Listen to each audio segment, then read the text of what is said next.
This is the man who invited white nationalist Richard Spencer to speak at Texas A&M University. Preston Wigginton knows it will be controversial. He knows most people don't want this event to take place.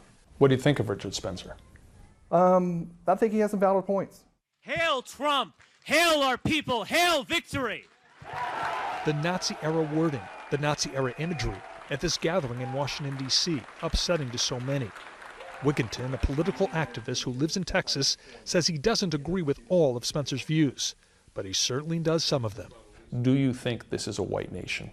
I think it was at one time, and I think that the reaction of Trump being elected and the reaction that's going on with the alt-right being popular is a reaction to it declining and being a white nation. Wigginton says he doesn't like to label himself, but says he is sympathetic to the point of view of the so-called alt-right, a relatively new term for what in the past were simply called white supremacists. Why would I want to see America become less white? Why would I want to be displaced and marginalized? Here's the thing. Okay? Only people with a mental illness want to be displaced and marginalized. Here's the thing. You and people like you have this hang-up about the color of people's skin. What's the difference what color people's skin are? What matters is the kind of people they are. So why does it matter the pigment of their skin? It's not just pigment. What is it? People's behavior, people's IQ, people evolve over different times and different places. There are lots of white people with low IQs. There are lots of black people with high IQs. There are lots of red people with low IQs and high IQs. Everyone's different. You're stereotyping. So my question is, don't you realize better the devil I know than the devil I don't. Texas A&M does not want this event to happen and has officially rejected Richard Spencer's views, but says it cannot ban the event because this is a public university. A number of students who oppose Spencer's visit have organized what is expected to be a large demonstration.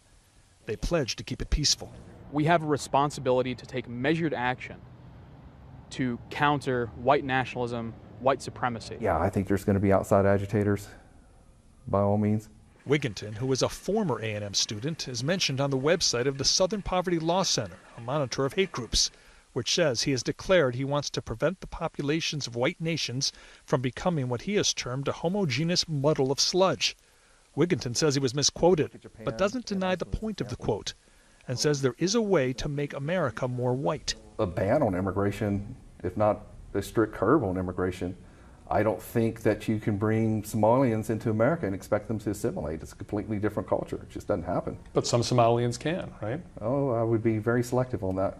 I think we just freely let too many of anybody into America. That's what prejudice is, though, is that you're saying they should all not come. Well, you know, when you there are bad people who absolutely should not be in this country from all nationalities, all creeds, all religions. But by saying that all Somalis shouldn't come here, isn't that being a bigot? Sometimes maybe being a bigot is wise.